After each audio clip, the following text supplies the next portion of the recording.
me see if I can get another framing on this. How about that? Hey, good to see you, gentlemen. Good morning, good afternoon, good evening.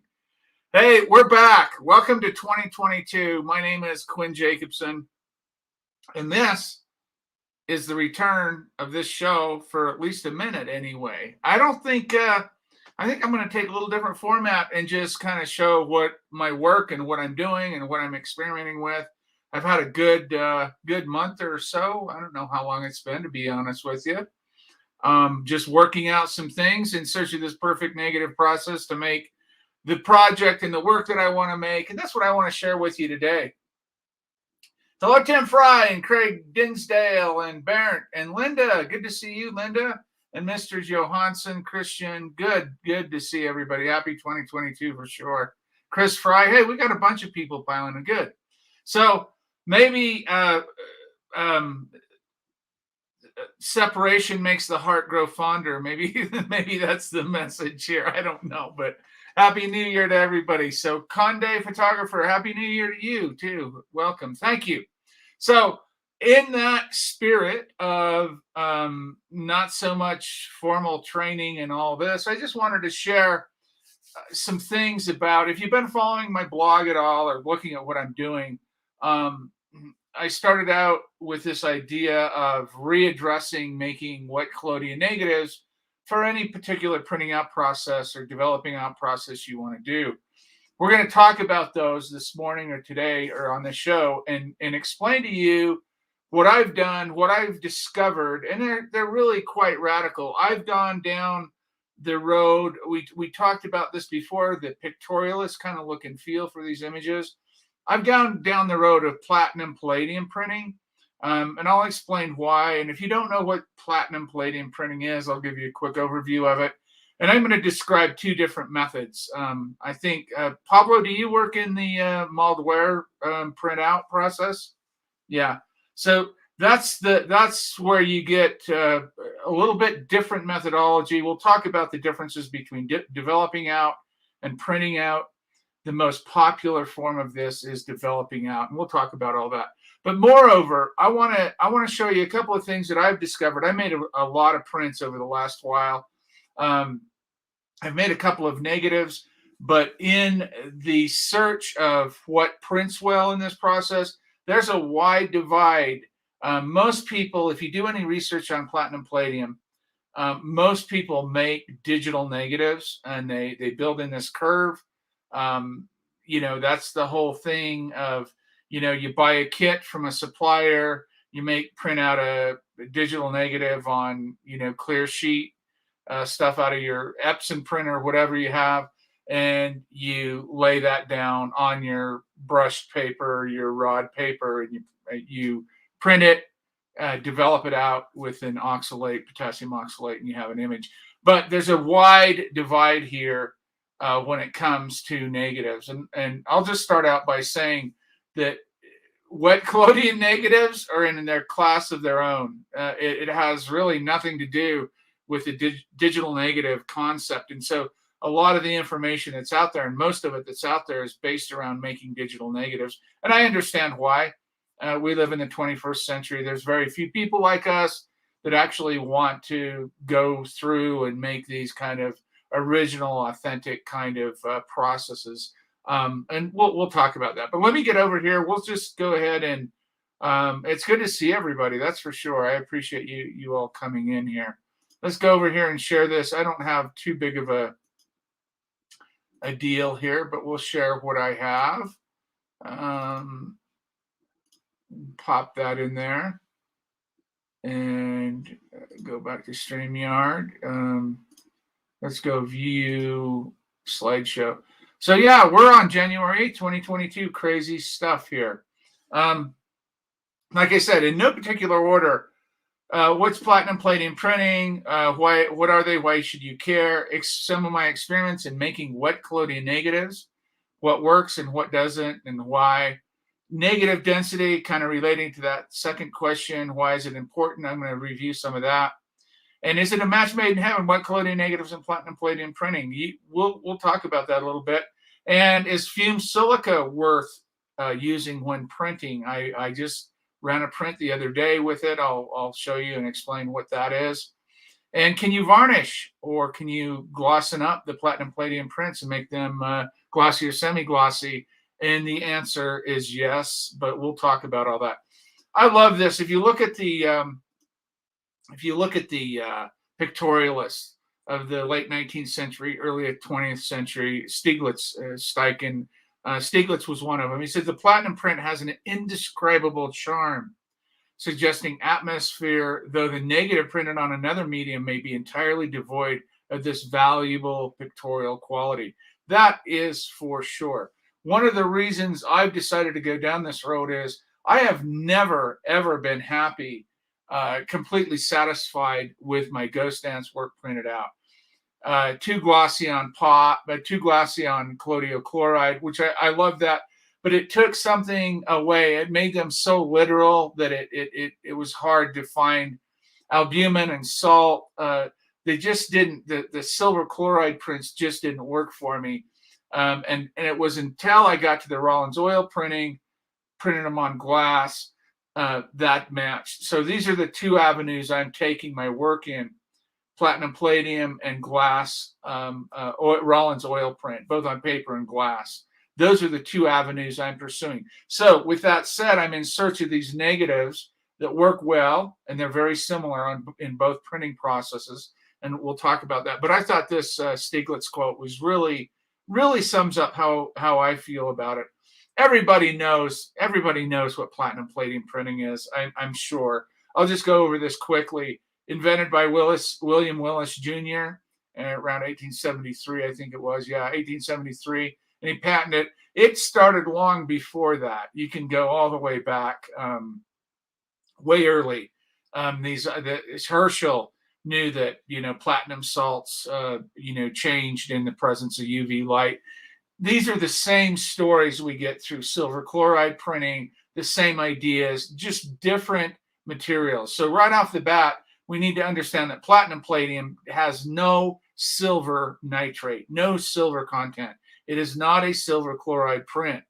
This is a platinum and or palladium print, meaning that's the substitute for the silver. That's the metal on the paper. That's just like the silver on your plate. That's the metal on the paper. We'll talk a little bit about that. He began marketing his pre-coated papers in 1880. You can see that this took a real turn, late 19th century into the early 20th century. It was really popular. He lived for many years in Bromley, Kent, and took a considerable interest in the nearby local cottage hospital, to which he donated lands and funds, as well as buying his first X-ray machine. Interesting guy. And this happened to gain huge popularity in that time. And then World War I came, 1917, 1918, those years, late teens, early 20s, and the cost of platinum went through the roof. This is one of the big things you'll hear people talk about. Platinum palladium is so expensive. And we'll talk about that. We'll see what you think about defining what expensive is. And so just to reiterate, the process contains no silver nitrate, and can be developed out paper or printed out paper. And we're going to talk about those two variations. That's something maybe a lot of people don't know about it.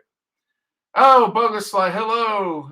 Today I'm on Facebook. Sorry. No, good to see you. And Matthias Vicom, well, hello. And you're on Facebook. Good. I'm glad you threw your names in there so we know. So that's just kind of a brief, quick overview of the platinum. Then the palladiotype, or the palladium print. So there's two, what they call noble metals in this process. You can either do a platinum print, you can do a palladium print, or you can do a platinum palladium print. Most people choose to do the combination, but their palladiotypes are just wonderful. I'll show you one or two of them here. So palladiotypes are just excluding the platinum from the mixture, the sensitizer, right? So let's talk about the chemistry real quick. And it also here says the palladiotype, just using palladium, it's a warmer tone, large tonal range up to D max 2.1, requiring contrast-rich negatives for printing, deeper blacks, higher maximum density, and softer image with delicate highlights. So platinum palladium printing is based on light sensitivity of ferric oxalate. Ferric oxalate is just a powdered substance. I mix it up in, I don't know, that's 60 mils of it. I mix it up with some hot distilled water, let it set for a day. These chemicals are just the most rudimentary, simple things to make. I am absolutely blown away why people don't buy the raw chemistry. I mean, I can understand if you just want to get started or you're confused about something, but over time, just like wet collodion, kits are great maybe in the beginning, but you should be able to modify your chemistry and make your own stuff. Platinum palladium, if you work in wet collodion, platinum palladium is just a really simple, easy process to do. If you're interested in this look and feel, if you're interested in this type of printing out or developing out process. So the ferric oxalate is reduced to ferrous oxalate by UV light. And that change chemically from ferric to ferrous allows the platinum and palladium to bind with that and basically shrug that off. It's kind of like the iron, and not kind of, it is a reducer, so to speak, in the wet plate process. So what we're trying to do, we're attracting that to the noble metals in your print, then dissolving and clearing that iron away. So what all you have left is the paper and platinum or palladium in the print. That's all you have in the paper. So that's one of the reasons people, maybe dispel a myth or two here. People always talk about the archivability of platinum palladium. Sure, it definitely, it is definitely much more so than some of the silver chloride print processes. But you still can have problems with platinum palladium. It's not, you do a sloppy clearing or not enough washing, things like that. That iron, that residual iron that's not cleared out of the print will show up, spots, streaks, staining, colors, all kinds of stuff. So while it is archival, I mean, platinum and palladium are very stable compounds. It is, you have pilot error involved in there and stuff. So it's not the end all of, permanent prints. If you get into the pigment printing, that's a whole different story, right? There you have inks and you don't have gelatin, and that's basically all you have.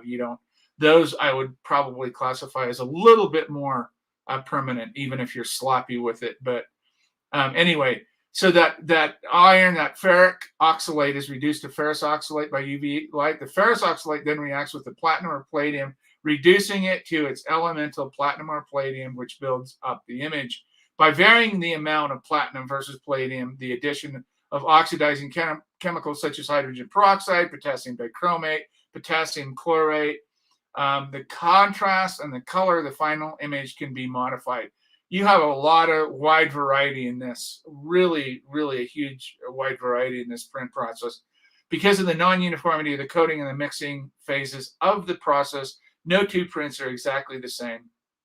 And again, this process contains no silver nitrates and can be developed out or printed out, either one. So quick overview there, just so we're on the same page.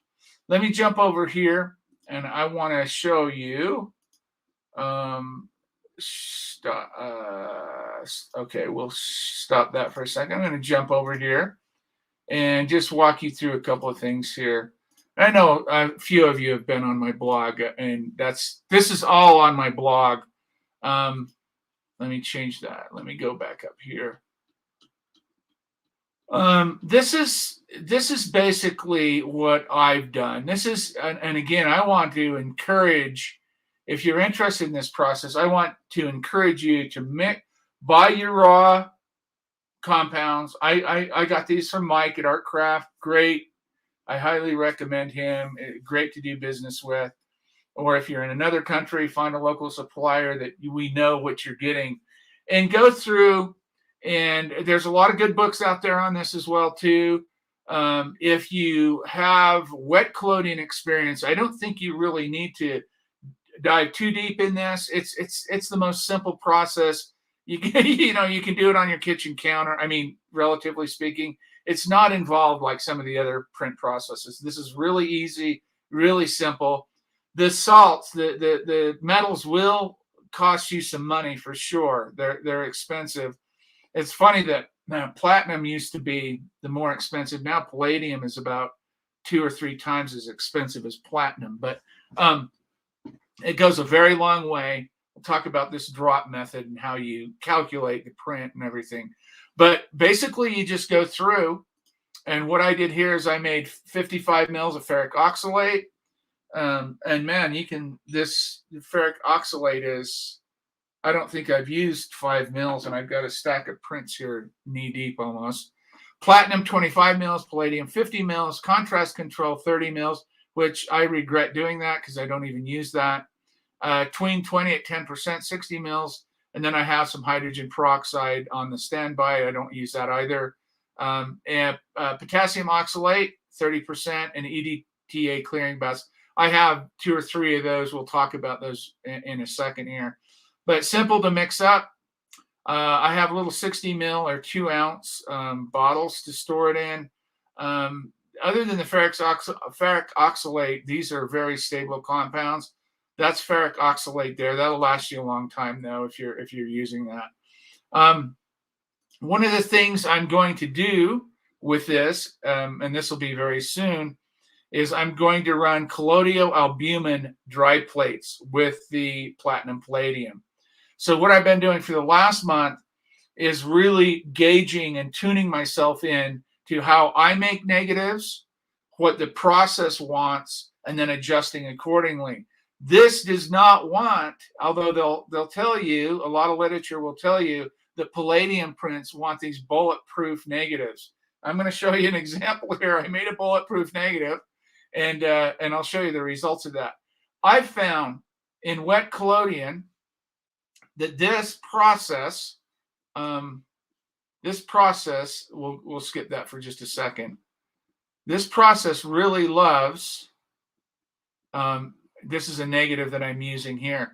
This process really loves overall density about 1.3 to 1.6. This is what I found works well. Now, what is negative density? It's really important that you understand this, because just throwing these numbers out doesn't really mean a whole lot.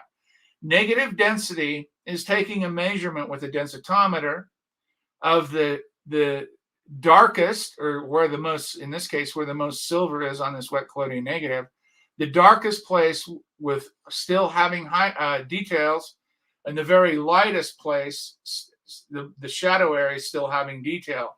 So what I did here is I took a density reading in the bark on the tree stump here, and then in the foreground of the lightest place, I think it was over on the bottom left corner here, where I could find that still had detail but was the thinnest.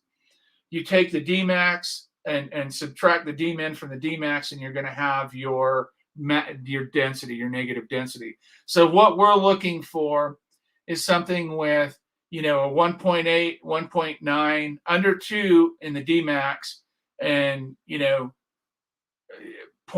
0.8, whatever in the shadows with details. So that's really important to remember when you're doing this, because in order to find what the negative density is, it'll tell you if you're in the ballpark for any type of printing process. So Dmax, the area with the most density and detail. Dmin, the area with the least amount of density with detail. Subtract the Dmin from the Dmax, and that is your negative density.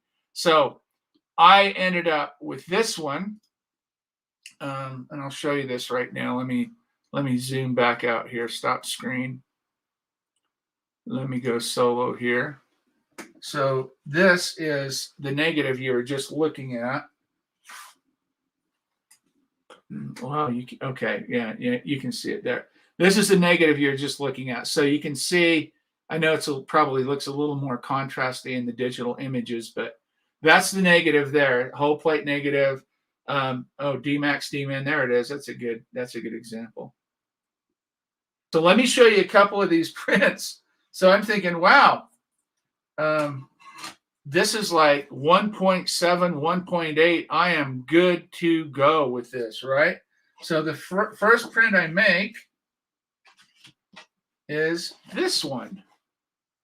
I was like, oh my God, wow. I mean, that looks great and I know this is crappy, but the detail in here is unbelievable. But this stump is all blowing out, right?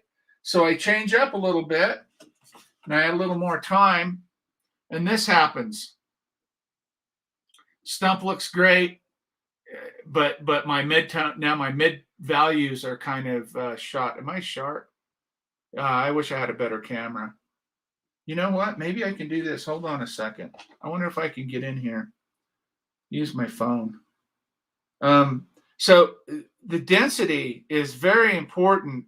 You're gonna push yourself out of range if you're too dense. This is not like, it does have, self-masking qualities, but it's not like a salt print or, it's a very different animal that way. So anyway, maybe I'll keep going. The bottom line is if you don't pay attention to negative density, and if you don't dial this in fairly strictly with the science, you're going to end up either light or dark. So here's the comparison of these two. And then what I did is I ended up making kind of a middle range there, that you still have the density in the foreground. Trunk's still quite bright, but the bottom line is that negative is too dense. That's too dense for this process. It's too dense. I mean, there are ways around, you can correct it, right? But that's not what I'm after. I'm after a way to make this the absolute best process that I can, negative making process, with the results of the prints that I can get. So now let me go on to what did work. I have sitting right here next to me are 40, 45 plates from my ghost dance work, right? I took them out of storage because I got really interested in this. I took them out of storage and started testing them, Dmax, Dmin, Dmax, Dmin. And found out this kind of perfect ratio. And that's how I came up with this. Sorry, let me check these messages. How would the folks back in the day check their density? Right. That's a great question, Jeffrey.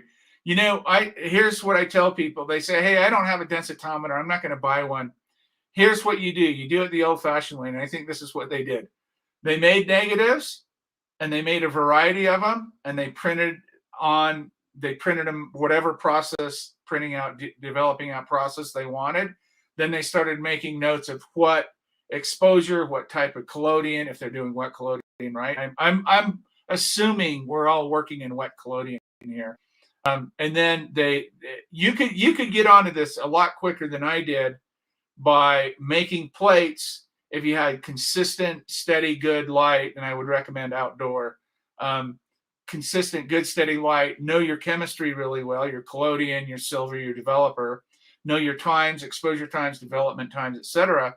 You could do this without a densitometer for sure. It'd just take you some variations of similar light, similar exposures, all that stuff to figure it out.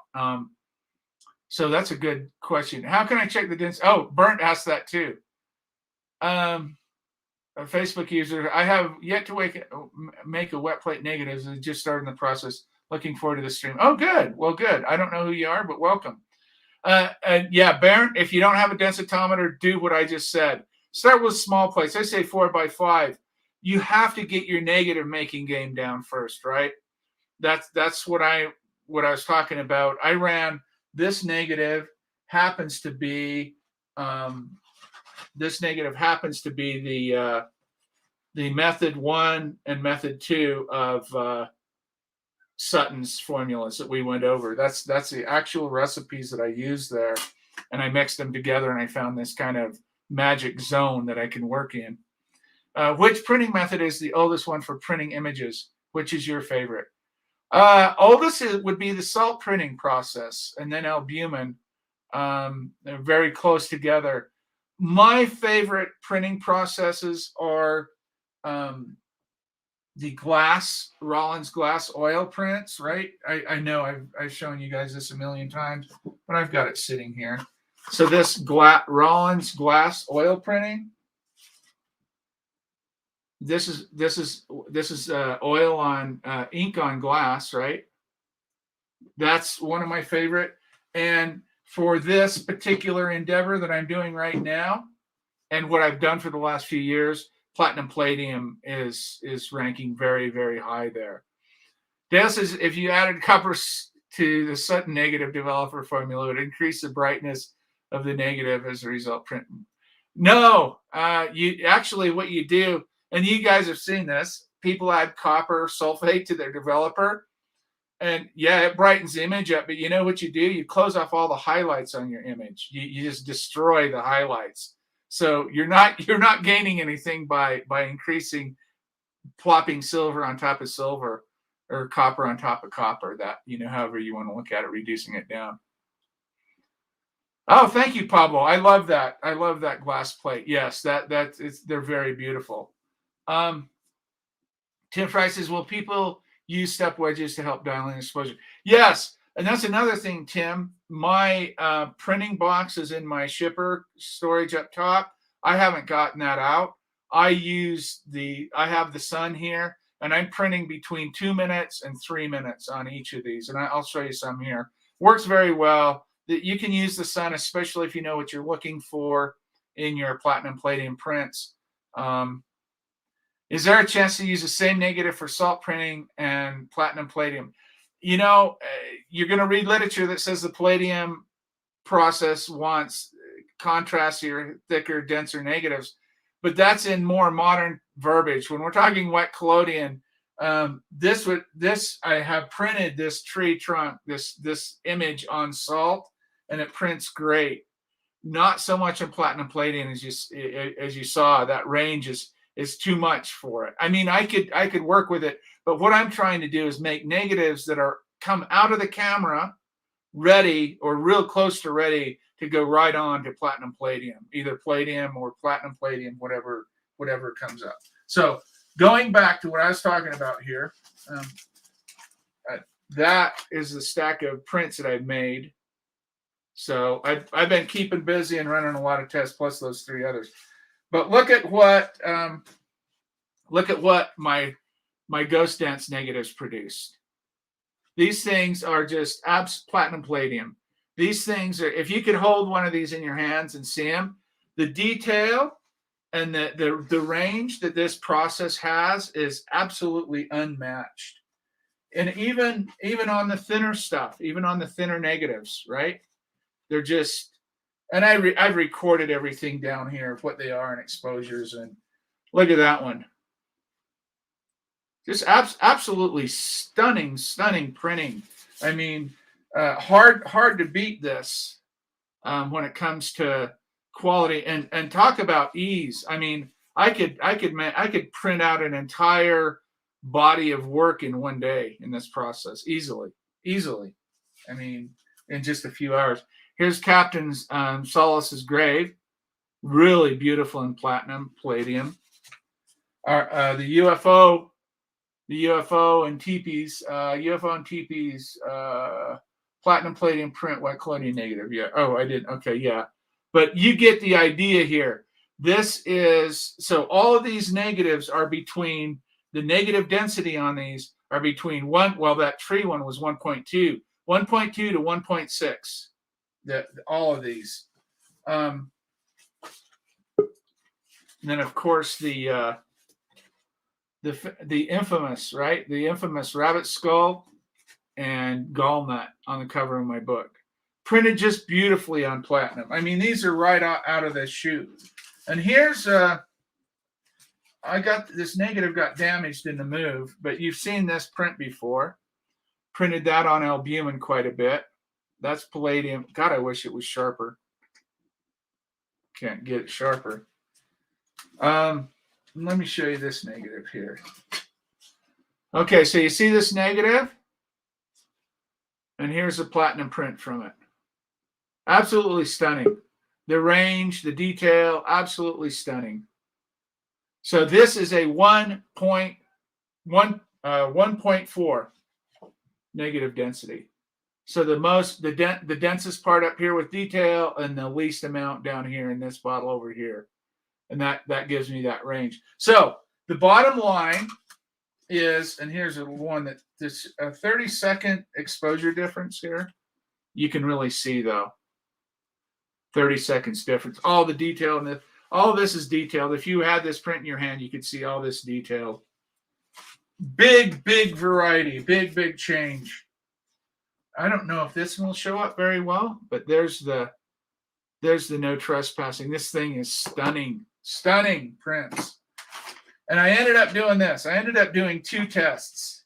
I'll show these to you. I ended up doing 2 tests. One, I printed on vellum. This is clear print 1000. And these are negatives that I just took out of my, wherever. I just wanted something to print. And this is a 1.6 negative, again, density, workshop students. And this is printed on vellum. You can see through it. I mean, it's so thin. You can back these things. So if you look at, I can't remember the guy's name, but you can do platinum palladium on vellum and then do gold overlay and varnish. You can do all kinds of crazy stuff. But that's 16-pound clear print 1000 vellum. It's crazy, man. Then I got a big bag of fumed silica. Now, if you don't know what fumed silica is, I think it's used in food manufacturing and stuff. I got a great big bag of it sitting over here. I took this very thin negative. This is 1.1. I believe this is 1.1. And the only thing that comes out is that density on his face there. And I rolled out the fumed silica with this little guy here, just a roller. Put about a teaspoon on the paper, and I rolled it out with that roller. Then I kind of scraped it off, and I took my puddle pusher, right? You can do this with a brush or a glass rod, whatever you have. And I mixed my sensitizer up and I ran across and pushed it down. And man, the density and the blacks on this thing are crazy. That fumed silica is something I'm going to use in my printing. What it does is it actually, platinum palladium actually goes down into the paper fiber. That's what kind of makes it softer pictorially. But I mean, a lot of this stuff is not soft. You can't say that it's soft. It's just, it's got a different look and feel to it maybe. But that fumed silica keeps it on, kind of plugs up the pores of the paper. And here's another nice one. And keeps it from sinking down in. Here's another nice one. I'm probably going to end up doing my whole series on Ghost Dance. Just print out an entire series of that on there. Once I get everything down the way I want. Pablo asked me about paper, and I've used 3 different kinds of paper if you include the vellum. But I've used Hahnemuhle Platinum Rag, and I have a bunch of that here. And I've used Arches Plantain, the buy it in the big sheets and rip it down. I like both. I can't. I paid a little closer attention as I got into the printing, and I realized that I like both. In fact, they're really difficult for me to distinguish which is which a lot of times. The Arches tends to maybe be a tiny bit snappier in some cases, but they both coat well, they both print well, develop well, all that stuff. So let me get to your question here. Your camera is extremely pixelated, at least. Yeah, I know. It's a crappy one, Craig. I don't have all the bells and whistles. I'm trying to concentrate on making photographs rather than buying digital cameras. I guess I wish I could get my stream up. Let me try this on my camera again. Hold on. Just give me 1 second here. And I'll try to come in the feed with my camera and use my camera. My camera's newer, so it should work. Let me find my link here. Oh, I see myself there. Look at that. Where is it? Man, I thought I put it up here. There it is. This video is now live. Can I join it? Use my camera. My camera's newer, so I'll put that on. Oh, I need the stream. I'm just watching. Let me go and get the link to it here. Sorry. I don't want that. Sorry, guys. I should have probably pre-planned this a little more. I know my camera will give a better idea of what we're looking at, which there's no links on there. Okay. Wow. Why can't I find the link here, guys?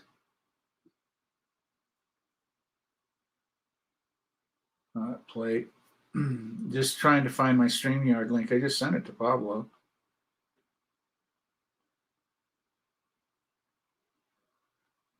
Okay, well, if I can't get this, but I'd like to if I can.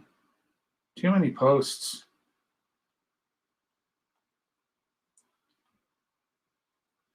So,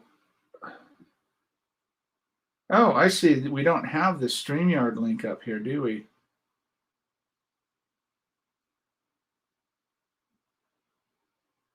Autofill.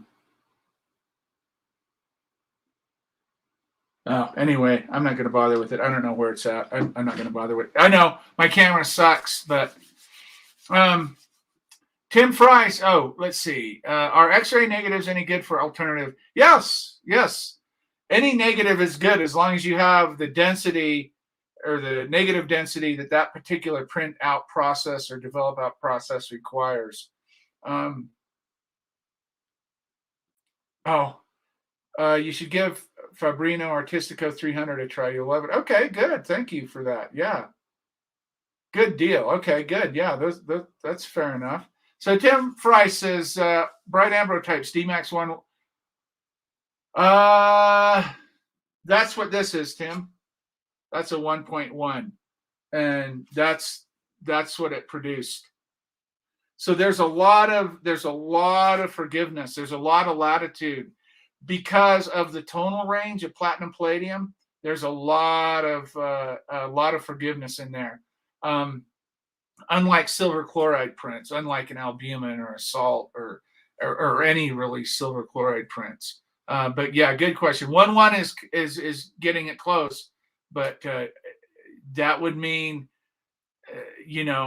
1.1 in your Dmax and go to your Dmin and then minus that, you're gonna be down there. It was okay, better now. May I have the link as well? I can't find the link to that. I know you weren't born with this knowledge. Well, maybe you were. Can you recommend a workbook or text that will get us all? Oh, that's in my recommended reading. Yes, there's and I'll go to this process Pablo's talking about here. Sorry, Pablo. I'll go to this. Pablo, we had a little discussion the other day, or I don't know, it's been a week or two maybe, about this. This is really important to keep in mind about the platinum palladium. What you're going to hear about 90% plus or more of the time is going to be about the develop out platinum palladium, meaning that you sensitize a piece of paper with your little bottles of stuff, your ferric oxalate, your platinum palladium, your tween, whatever you're putting in there, and you brush it or coat it onto your paper. You're going to put your negative on there after it dries. You're going to put it in your UV box or out in the sun, however you want to print it, and you get the print.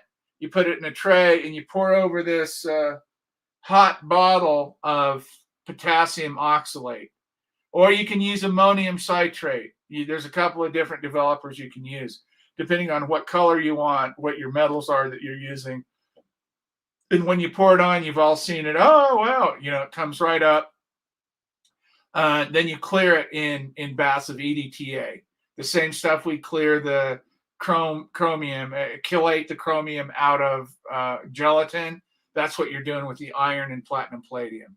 That iron ferrous oxalate now that's reduced from ferric to ferrous is now embedded in there. You want to clear that out. The EDTA is an acidic acid. It chelates and attaches to that and pulls it out. Clears your print, and off you go. Well, there's two gentlemen. I believe Mike Ware is an English bloke, and Pradeep Malde, two gentlemen there. Yeah, there. Pablo's got it. Their book right there. So people, there you go. The Malde Ware process. People ask about this book. It's a great book, But keep in mind, this is for the printing out palladium and platinum process, not the develop out. Now, what's the difference? The difference is not only do you, just like an albumin or a salt or a collodial chloride, you sensitize your material, your paper, put your negative on. Now you watch it. Now it fully comes up in the contact frame, just like your silver chloride prints. Then your developer is just basically your EDTA or your clearing agent and washes. So what's the difference? Well, Wald and Malde, or Ware and Malde, sorry, Ware and Malde came up with this ammonium-based process that doesn't require the developer in the develop out process. So it comes up fully onto the paper, then you just clear the irons out of it. It's basically the ammonium-based, ammonium platinum, ammonium palladium, ammonium iron. They're all ammonium based. Now the cost goes from here to here when you're talking about the printing out process. I just ordered the ammonium based salts for the printing out process. So the next time I come on, I'll share some of those with you. Now, why would you do the printing out process over the developing out process? One would be to avoid a lot of the stains and a lot of the problems that you have with the develop out process. There are a lot of people that say too, you have a better quality image. Kind of hard for me to believe, but if that's the case, that's the case. I'm going to try it. I am right now, because it's winter time, although it's 10 Celsius and sunny out here, but we're in the winter time here. I got to chop firewood and I got other things to do, but photography's on my mind a lot, and I'm doing a lot of experiments, but I'm getting in the process or in the mode to tackle my project when the weather breaks. And it won't be too long here before I'll be out making these, and I'll do some local here in the next month too, just on my property. But I want to have all the technical issues resolved. So when I go out, I know exactly what type of negative I want to make, what kind of print out or develop out process I want to use, and what the end result is with it. So my goal is to create 20 to 30 plates that are that make absolutely stunning prints that I can replicate over and over again. That's my goal with this. So Tim, to your question, Mike Ware has published this book for free, and I'll give you the link here. It's called Platinum and by Mike Ware. And if you look at that and go through that, there's also Jill Enfield's book, Christopher James's book. They all have excerpts. This is a very, very popular print process. I mean, there's no reason to. Tim, let me put it this way: you could order the chemistry, mix them one day, and be printing your negatives the next day easily. It's the most simple, unbelievably uncomplicated process. If you've worked in Wet Collodion or anything else, this is child's play. There's no workshops or no in-depth stuff you need to do. What you need to do is mix your chemistry up, sensitize some paper, and get your negatives on there and see what they look like. Because you'll adjust your negatives and your chemistry according to what you want. And just like everything else, it's all going to be different, right? What color you want, what contrast you want, et cetera, et cetera. I'm of the firm belief that wet collodion negatives and or collodial albumin dry negatives, which I'll probably end up doing probably half the work in because of access to some of these places I need to go. With this platinum palladium printing and the Rollins oil print, I will end up with a body of work that I'll absolutely love. And I'm going to determine that when it comes to it. It'll be either one or the other, or some will be one-offs and everything. Chopper said, did the albumin negatives fail to produce quality negatives? The albumin negatives are too dense for this. Is my point. In fact, I have several. Here's another one. I don't know where the negative is right now. Too dense, right? This is another 2 point. I think the negative density on this is 2.2, 2.3. Too dense on that. So I took a wide variety of negatives. I mean, obviously, I got a ton of negatives. I thought I had them all here, but I took a wide variety of existing negatives that I had, plus the couple that I made. One of the tree stumps out here, that's the one I made with that Sutton recipe. Too much. So in the end, what you want, if you're going to make wet collodion negatives for the platinum palladium print, you want what Sutton would call a soft negative. You don't want this salt, I know you're going to read in the literature that it says that, but they're talking about silver gelatin and maybe even digital stuff. And that's a whole disclaimer. I have never done anything with digital. I no offense, but I have no interest in that. I don't want to do it. I don't care. If I want to make a print this big, I'll get a camera that big, kind of thing, right? So my work is going to be whole plate. It's going to be intimate. It's still large enough to look really good and give everything that you want. Another thing I wanted to run by you here real quick. That's funny. No way, really? It's taking me years to be successful with carbon. Yes. Yeah, Tim, order you some chemistry and drop me a line if you have any questions. I'm happy to answer, but it's really simple. I just call Mike up and get your chemistry ordered. Order your chemistry, mix it up, wait a day. The ferric oxalate takes a little bit, and then the metal salts do too, but get them mixed up. It's child's play. You can do it in a half an hour.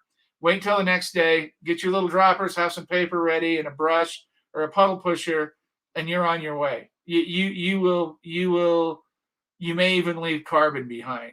I like carbon, but I'm after this kind of pictorialist look that still keeps photography alive, kind of thing, and play with kind of transcending those notions of straight photography. One thing I do want to show you here, if I can, is and on my let me go back to this. And on my, if you don't know where my blog is, studioq.com/blog, go there when you're in need of information, because this is where I'm going to post everything. And up there I have how to mix these chemistries, which is not a big deal, but I'm just talking about what they are, what's required, blah blah blah, all that stuff. But what I wanted to show you was, there's my densitometer. There's my taking my readings. I actually got a 2.0 reading on that thing after I went back and examined a little bit. Here's let me show you this here. This is sorry, we don't need the audio to it. This is my Waterhouse stops that I had Marcus Hofstetter make for my Dallmeyer 3B. I'm going to use this lens quite a bit. And what he did is he printed them out on a 3D printer.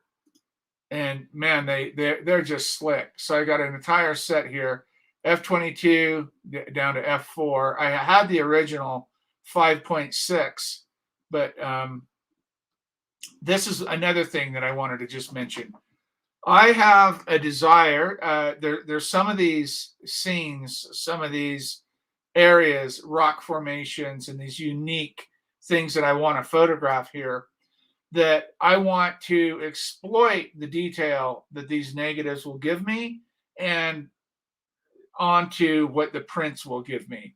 And so some of the detail I wanted, I only had that 5.6 stop, and the UV up here is so bright that you literally need to stop it down to get into the seconds, because it's so much light, So I wanted to do two things. I wanted to have more control, and I wanted more depth of field. Although, the pictorial look is very nice in that shallow depth of field, and you can do a lot of things. And there'll be some of that like that, but I wanted a full set of stops. And Marcus there in Austria printed these out for me, and they are really great. They are really good. Somebody said, how would you compare this process to the tonal range of carbon prints? Well, that's a great question, right? That's a really good question. I would say these walk all over carbon prints for tonal range. These exceed the tonal range in these. If you could hold one of these prints and look at the range in them, it's spectacular. There's nothing that I've seen with wet collodion negatives that come close to this. Carbon is beautiful in its own way. It has this kind of ultra silver gelatin look to me, right? And it does have range, but when you're talking about the ultimate tonal range and the depth and the kind of velvety softness of these platinum palladium prints, they are very, very difficult to beat if it's the look you're going for. Here's how I put it in my mind. If you're in the F64 club, you might want to go carbon. If you're in the more pictorialist or the little more poetic, the platinum palladium. But you've seen platinum that has both qualities. It's tack sharp and has this long tonal range and this beautiful color. You've seen them. So there's a reason why this was called the king of the prints in the 19th century. There's a reason for that. And the reason is what it can give you. And man, I'm telling you, it is a fraction of the work to get a print. If your negative is there, like I said, I could print an entire show in a day. I mean, other than the clearing baths and keeping that up and going, I could print it. I could make 20 prints in a day without struggling too much. Happy New Year from Denmark. Well, Happy New Year to you. That's good. Yes. What is G Maggie? What is the max reflectivity density of a print? Max reflective density. I don't have those tools to know. I'm not sure. I have no idea. I guess it depends on what light you were using, what kind of print it was, what kind of surface you're looking at. I'm not really sure. I can't answer that. And anybody knows, chime in. Great news, Tim. Win-win. Anything less of frustration with printing working, and he telling you, yes. And I'm not looking for easy stuff, but I'm telling you, after going through basically every pot process you can think of, and I've worked in silver gelatin developing out processes many, many years, platinum palladium is a very, very easy and well-deserved break from all of those. And honestly, silver nitrate causes a lot of problems. Albumin prints are notoriously, infamously, I should say, known for fading and yellowing. And that's a lot to do with the egg yolk and post-processing and all that stuff too. And again, palladium can do the same thing, but you're never going to get what you get with those others. So let's see. Don't use it right away. The paper needs some acid before. Oh, yes, I would. Yeah, oxalate acid, if you have a paper that's buffered or has carbonates in it, you don't want to use that with these. You'll have to acidify them. I know platinum rag, Hahnemuhle's platinum rag, Archer's Plantine. I can say Clear Print 1000 because I just printed one on vellum. Those are the ones I know for a fact. And there's some other ones. There's a whole bunch of them. There's a lot of papers out there that you can use, but you may need to acidify them first, like Pablo said in his comment. I hate to ask, but approximately how many whole plates can be printed with your mixed chemistry and maybe estimated print cost? Oh, that's a great question too. I hate to talk about cost because people are always, that's all they seem to talk about with platinum palladium is they want to make sure everybody knows how much it costs, right? I mean, what about the image? What about some kind of quality that you're going after? What about some context about what you're doing? That would be nice to hear too. Ferric oxalate. There's probably, I made 55 mils. There's probably 53 mils in there, and I've probably done 30 prints with that, ranging in size from 6x6 to whole plate. God, I would imagine, palladium, I think this is 55 mils too. I would imagine, God, a couple of hundred prints, right? Couple hundred, at least 100 prints with what I have, at least maybe 150 prints. Cost per print, boy, that I've never figured that out. That would be good to know. Any ideas, Pablo? You do. The pot process is a little more expensive, I would imagine between the paper and the salts, the ferric oxalate isn't anything. The developer is inconsequential. EDTA is inconsequential. So the clearing, the developer, if you're doing developing out, the noble salts, palladium, probably $50 a gram. I'm thinking 50 US a gram, and platinum's probably 40 or 45 a gram. So you need, I think I used 5 grams in here, and yeah, 5 grams each. And the platinum, I didn't get quite as much platinum.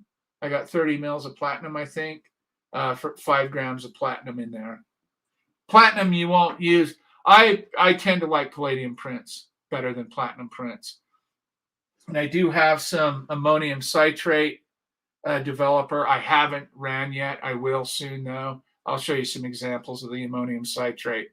If you look on my blog, you can read not only that, but you can see that's how the platinum comes. It comes in 1 gram vials, at least from Mike. Palladium comes in. I still have 5 grams of palladium. I got 10 grams of palladium and 5 grams of platinum. So about €10. Is that okay? So Barrett is a platinum palladium printer. So about €10 a print. Wow. Okay. Wow. Yeah, maybe so. Yeah, somewhere in there. I would say start with the smallest amount you can use, you can mix up and use, and then see what it produces. Now, I want to get to kind of one of my final things about this, and we'll cut out of here. One of the great things about this is you can have. I was really debating on what kind. I love the Rollins oil prints. That's in my bag. That's right down my lane.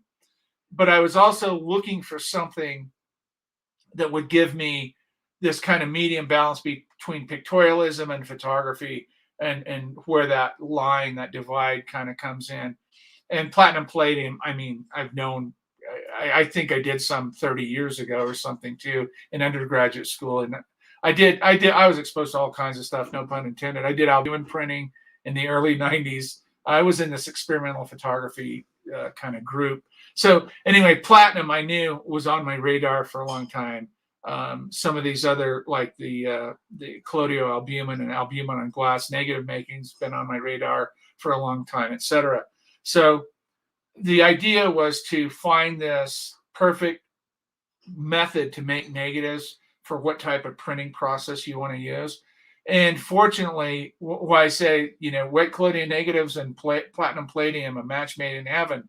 When you get this down and you can make your own prints and see them in your hand, you will be absolutely mind blown by it. I mean, I've never seen, like Stieglitz said, if you printed these, and I printed them on other carbon. That's why a lot of these negatives that I have lithotaper in them. I think Pablo asked the other day, why do you have the white around that? Because anytime you see that, I printed carbon.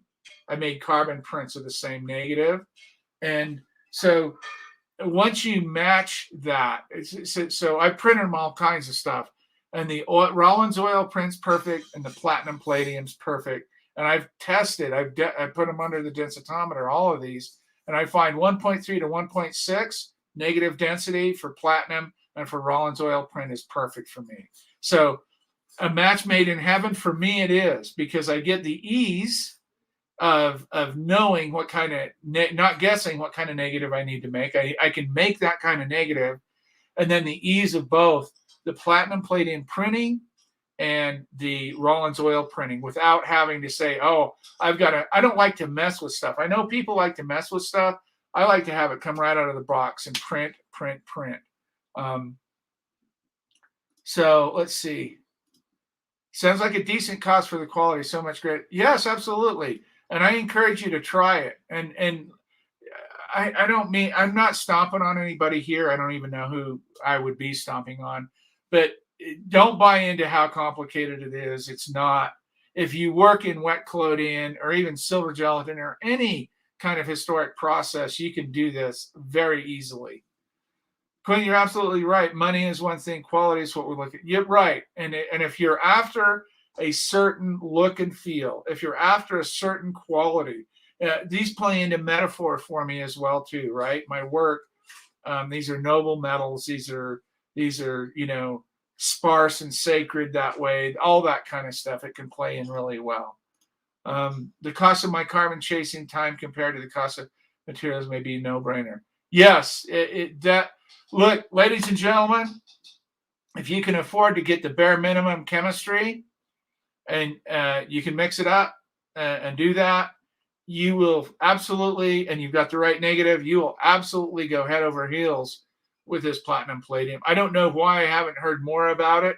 I mean, it's all over in the digital negative and even some of the traditional film. A lot of guys don't like to use a traditional film because they can't expose and develop it for that process, right? So they scan it in and then do their curves and all that. And I know nothing about that stuff.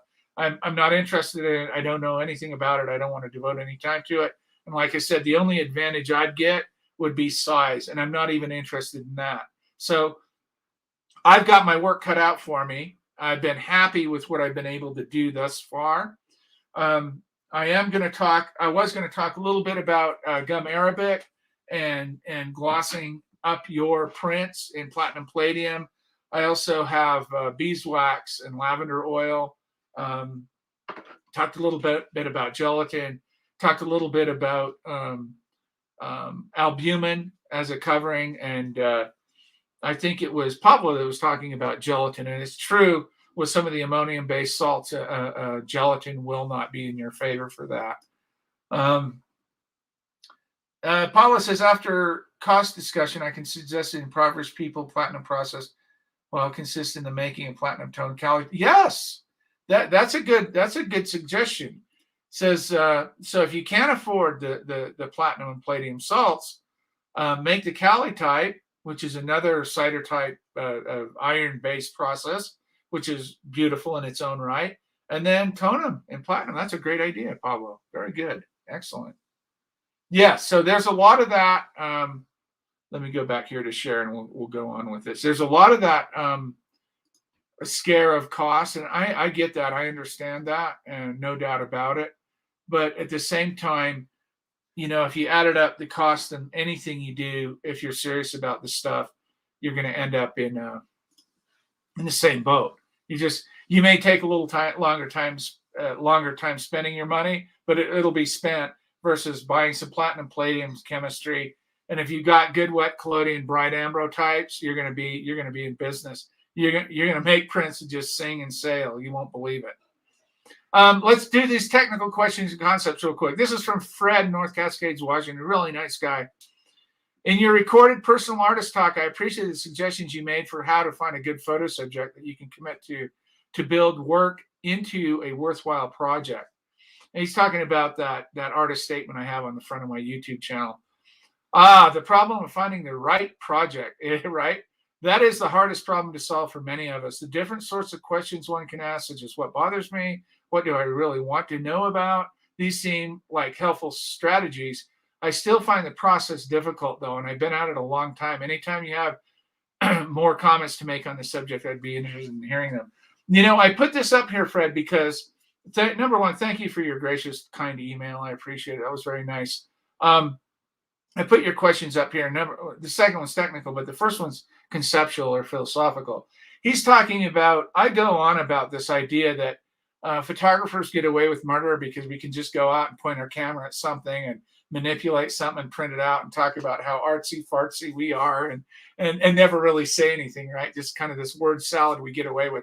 Can you imagine a musician picking up a guitar and just kind of hitting on it, not knowing any chords or timing or notes, right? That's kind of similar.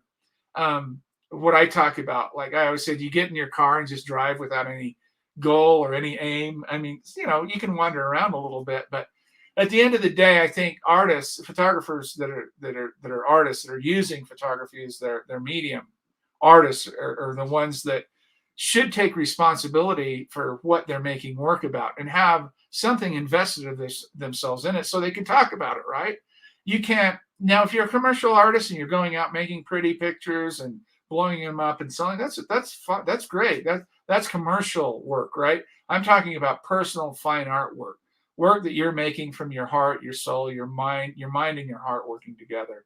Um, so what Fred's asking or talking about is how do you come up with these projects? How do you find what it is that gets you going and gets your juices flowing, that you're not being fake or phony about, you're not listening to the graduate students talk about how ephemeral everything is, using these big $20 artistic words and all this. How do you find that? You find it by the Socratic method, like examining yourself, right? You find it in who you are. Yes, what you're interested in, what bothers you, what you love, what you don't love, whatever it is, right? And then you try to find a way to come at it that's your own personal take that you're truly committed to and interested in. So you stick with it, because fail, and then one success, you won't get it a lot of the times. You won't hang with it. So it is about saying, who am I? What concerns me? And finding that meaning and purpose in life. Like what are you doing and why are you doing it? That's what we talked about, the meaning of life, or the meaning in life, not of life, MIL, meaning in life. Nobody knows what the meaning of life is, right? So meaning in life, finding that something that you're almost preoccupied with, right? Like a good example for me, for the last 6 weeks, every day my head's just going about this chemistry and this light and these negatives and this printing process and how to work it. What is it? And what am I after? And, keeping all in mind the content that I'm photographing, right? What it means, what it's about, how is this material going to play into it, right? So when I show platinum palladium prints or Rollins oil prints on glass of these sacred rock formations or these trees or whatever they are, I have some investment of why I chose that material, some investment of why I'm pursuing these ideas of where I live, what it means in history, what it means for us now, and what it might mean in the future. Those are the things that get my juices flowing. I don't have anything against people just making images to make images or some really crazy, wild, abstract stuff. That's fine. But for me, when I sit down and listen to a song or watch a movie or read poetry or a book or something, I want some kind of narrative that makes sense, some kind of beginning, middle, and end, so to speak. Maybe not that strict, but just something that says, wow, this is interesting, right? I mean, this is an interesting topic. This has a lot to do with me. And I would not follow the trends that say you should make images like this, or go to Yosemite and put your tripod holes where Ansel Adams was and do El Capitan. I mean, if you want to do that, that's fine. But you're not, it's derivative. It's been done a million times. You're not going to be saying a lot about who you are as an artist. You're not going to gain a lot of interest. You might get some commercial interest if somebody likes the way you photograph, El Capitan or something. Nothing wrong with that stuff at all. I don't want to get email about me coming down on people that buy cameras and make images that have been made 1,000 times. We're talking about finding your groove, finding your personal. It's impossible for me or anyone else to answer what your groove is, right? Where you fit in and you're locked in and you ride that project out until it's completed. And a lot of times they fail. A lot of times I've had projects in my mind about, I did try to do one on phobias 20 years ago. I got 2 plates made and it just didn't translate visually, right? It was impossible to make that kind of stuff happen. So a lot of times you have to move on, and you don't want to get caught up in forcing, their square peg into the round hole, as we say. If it doesn't work, move on. If it fails, move on, find something else. But the most important thing I can say is that you have to have something attached. There's something involved with the process, where you live, who you are, your heritage, your loves, your connection to somehow to the material. And it just can't be superficial either, not necessarily. It needs to be something a little more involved, I think. So I hope that does something. But Fred, I love your questions, and your comments, and your email as a whole. And he says, something you wrote about in a recent blog confused me. I think you wrote that the densities of a collodion negative and a digital negative will be different for optimum platinum printing. I expected that the optimum density would probably be the same regardless of the type of negative. Am I confused about this? Maybe you can expand your thoughts in a future show. You know what? I'm probably said that wrong. I probably did. What I was trying to convey there, and that's what I was learning over the last couple of months, the last few weeks, is that as I read about digital negatives, I knew immediately they were very different in reacting to platinum palladium as what I was experiencing with wet collodion.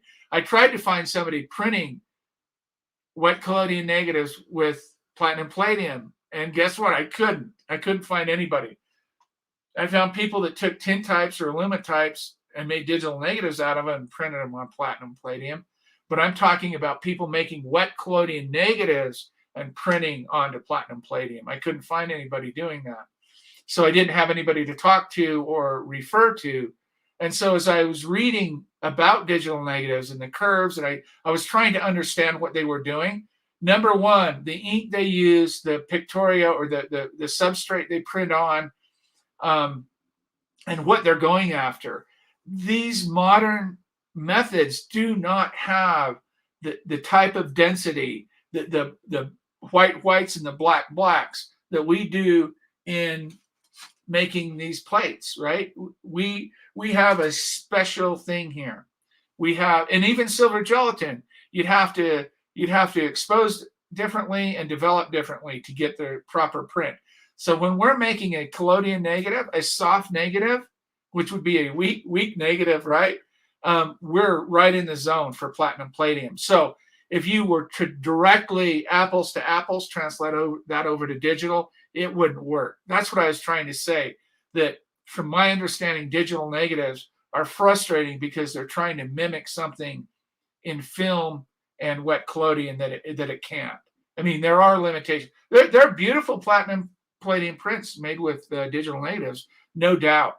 It's just it's something that I don't want to involve myself in for the simple fact of there's some, and I don't want this to come off wrong, but there's some authenticity and context issues that I don't want to have the viewer confused about.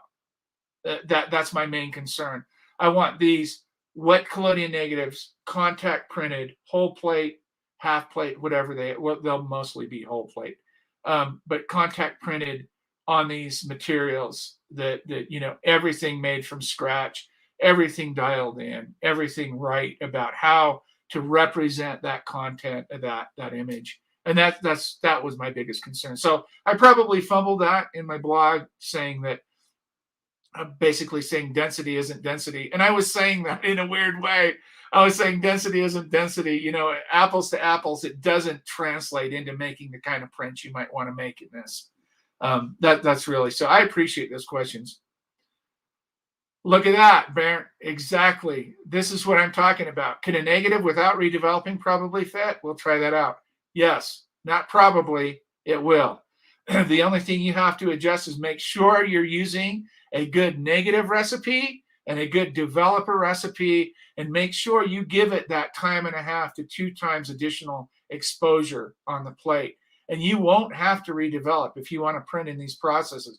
You can get what's called a foundation negative, one straight out of the camera, that you develop and fix, wash, and varnish, and you don't redevelop at all. In fact, that was the problem with the negative that I just showed you, right? That's too dense. That's one of those iodide only. That's a salt. I printed it salt. You can see a print up on my blog of it, salt. It's perfect. It's got everything in it. Not for this process. Exactly. The recipe is yours. Oh, thanks. Yes, that I can testify that will work, in fact. So, yes, that's another beautiful thing about, I can speak for these two processes, these non-silver processes, platinum palladium and Rollins oil printing, that a 1.3 to 1.5, 1.6 negative, which you can get as a foundation negative out of your camera using the right exposure and the right chemicals, you don't have to redevelop. You don't have to fuss with any of that. Now, I'm not saying it'll print on salt or albumin. Might print on albumin depending, but it will print on these other non-silver processes. So yes, absolutely. Um, well, yes. So let's see. Let's let's go over here and see what one takeaway from today is not to throw away the thin or loose dense negatives as a feature. Yeah, there you go, Chopper. You know, you kind of, that's funny you bring this up because I have a lot of stuff. I have a shipping container that I use as a storage unit on top of the property up here. And I have most of my negatives stored away. Well, not most, all of them, because I wanted to keep my studio clean and tidy and everything. And so I had to go up there and get my ghost dance negatives here. And yeah, I have. I've never thrown plates away, so I kind of kept everything. So I just grabbed a handful of all kinds of stuff to print out and see what it would do, ranging from good density to poor density, and just to see. And I'm telling you, you will, if you do any platinum palladium printing with wet collodion negatives, you may be super surprised at what it can produce from very little information. So yes, it's a good takeaway that way for sure. I appreciate that. So here's today's recommended reading, and this is by Mike Ware. We talked about that. You can Google that and download that for free. That is a technical account of photographic printing in platinum and palladium, and he's the guy with Malday, Pradeep Malday, the other guy. They work together. I think Malday teaches in Tennessee somewhere down in the southern United States. But they did the POP process, the printing out palladium process, platinum process.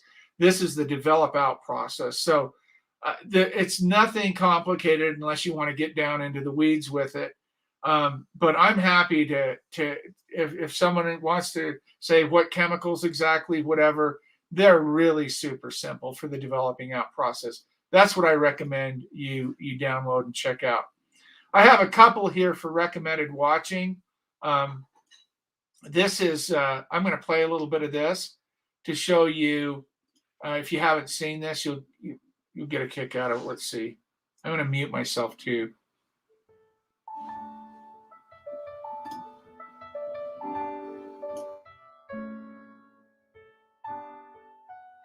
Platinum and palladium prints are photographs that depend on the light sensitivity of iron salts to form an image. The platinotype was invented in 1873 by William Willis Jr., pictured here. His platinotype company of London manufactured photographic papers using his platinum and palladium processes, which were marketed in the United States by Willis and Clements of Philadelphia. Later, other related processes were introduced and were used by artists whose photographs are represented in the National Gallery's collection. The Gallery's research team has worked with an international group of collaborators on a project to understand the complex chemical properties and aesthetic qualities of platinum and palladium prints to ensure their long-term preservation. In the fall of 2014, the Gallery hosted a workshop and symposium inviting chemists, photographers, curators, and conservators to discuss the technical and art historical aspects of these photographs.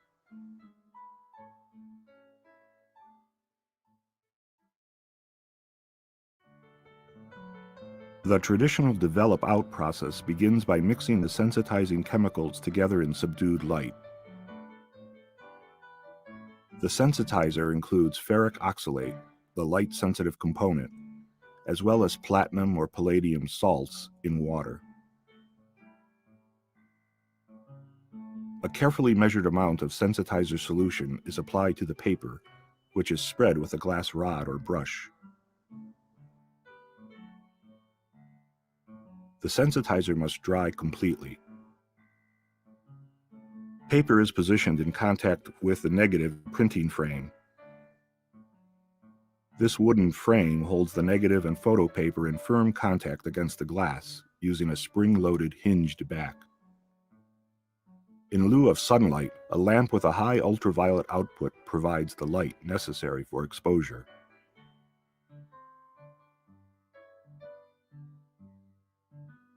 The design of the printing frame allows the print to be inspected during and after exposure. An experienced eye can judge whether the print is ready for development.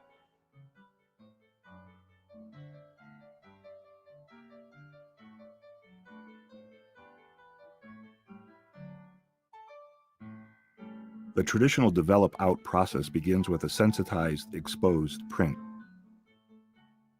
The image partially prints out during exposure. The print is removed from the printing frame and placed in a tray. The developer is poured onto the print, and the print is completely immersed.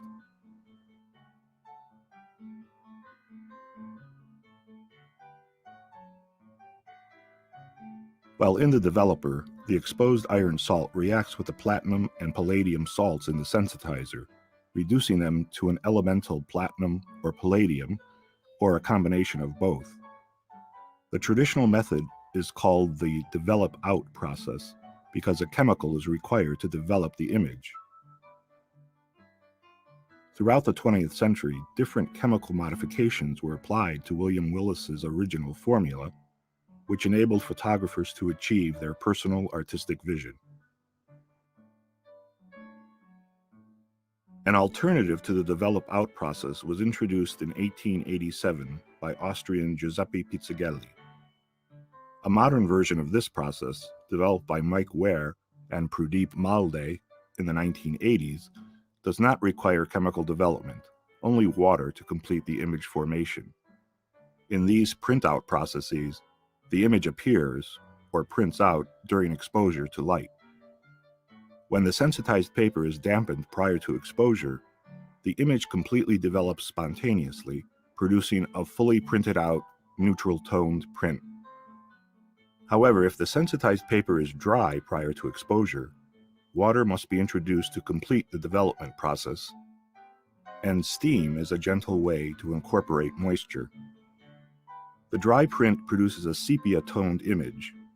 It is remarkable to note that by simply adjusting the moisture content of the sensitized paper, different image tones can be achieved.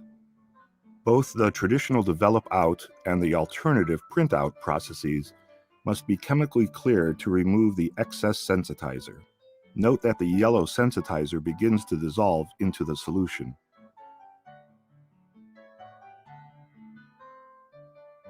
Finally, the prints are washed in water to complete the process, then air dried.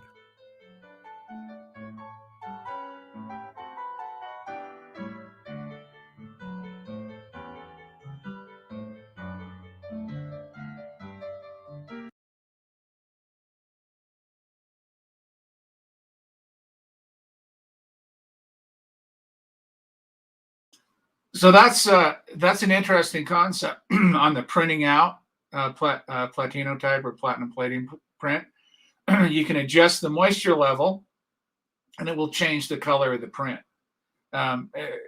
You can read about Ware and Malde's process online. Another video I won't show, but you can Google that or go on YouTube. Platinum printing: a conversation with Pradeep Malde. A good, excellent video. I've watched both. Both of them talk about this, and he's a little hard to hear in the video, but if you crank it up, he shares some really good stuff. If you're interested in knowing more about platinum and palladium printing, there's an interesting how would I say this? I mean, it's always been popular. The process since the 70s really kind of came back around. Well, you know, the old guys used it as well too. Stieglitz, Steichen, all those guys. But it had a kind of a revival, 30, 40 years ago. And now most people are just using, like I said, the digital negative and working this process. We're doing something a little different with it. If you use wet collodion negatives, it's a little bit different, a different experience there. But I recommend you watching that. Legion Paper does that and checking that out. Jeffrey says, so the platinum palladium prints of the Pictorialist era would be straight from their film. Yes, exactly. Yeah. Straight right off of their film, or even, earlier, the dry plates, really, I think this holds for me, especially my project that I'm working on the next couple of years. This holds for me some real key elements, especially if I combine the dry plate, the collodion dry plate, with the platinum or palladium printing process. I think I can get it on that level exactly what I want to achieve. And these are all contact printed. So yeah, they will always have that element of whatever size of negative is a size of print you can make. So just like anything in nothing new in our world here at all. It's just another quiver in your arrow. If you want to have another tool in your toolbox, and you haven't worked in this process, I wouldn't even recommend it unless originally it came along with the wet collodion negative, like everything, right? That's how they made them back in the day, 1870s. That's how they were making them. So then it quickly went to dry plate and everything else. An enlarger cannot be used. This is just like this is just like any kind of pot process, right? Albumin or salt, silver chloride process, I should say, not necessarily prop. Well, Pablo says yes, it can with a solar enlarger, maybe, right? I mean, but you're talking about exposure times. The sensitivity of these things is just so slow. I mean, I think it was Tim Fry that asked me about using an enlarger for wet collodion chemistry, and I said, yeah, you can, or wet collodion negatives, you can try it. But there's a reason they're contact printed and put in the sun or very 300 nanometer light, that kind of thing. But yeah, I guess you could do anything with them if you wanted. Absolutely, Barrett. And Lindo, thanks for sharing your knowledge and for a laugh. Artsy fartsy would have meant it for a body work. Yeah, I got to be careful what I say because people do write me email and push back sometimes a little bit on it. My bottom line is do whatever makes you feel good. If you're interested in some of the other ideas, that's all ideas. I try to share some of my ideas. That's all I do. Doesn't mean they're right. Doesn't mean they're good for everybody. If you're interested in looking at new stuff or looking at new ways to approach stuff or talking about building a body of work or having something with a narrative, that's what I've tried to do in my life. And I'll try to do at least one more time, depending on what happens. I'm going to try to get through this next project. I think in a year, maybe 2 years, year and a half, I can do, depending on access and how. By the springtime, I'll have everything like I said, everything technically resolved. I'll know exactly the road that I want to go down. And I think these things will be absolutely stunning. I can't wait to share them. Oh, Pablo said, sorry, didn't mean that. Oh, yeah, you could probably print out with an enlarger, he says, but you probably don't want to try. Yes, absolutely. Thank you, everybody, for joining me. It's good to be back. I don't know when I'm going to be back again. I was just telling Pablo, I have some waxing.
They said I was finished. Maybe not quite.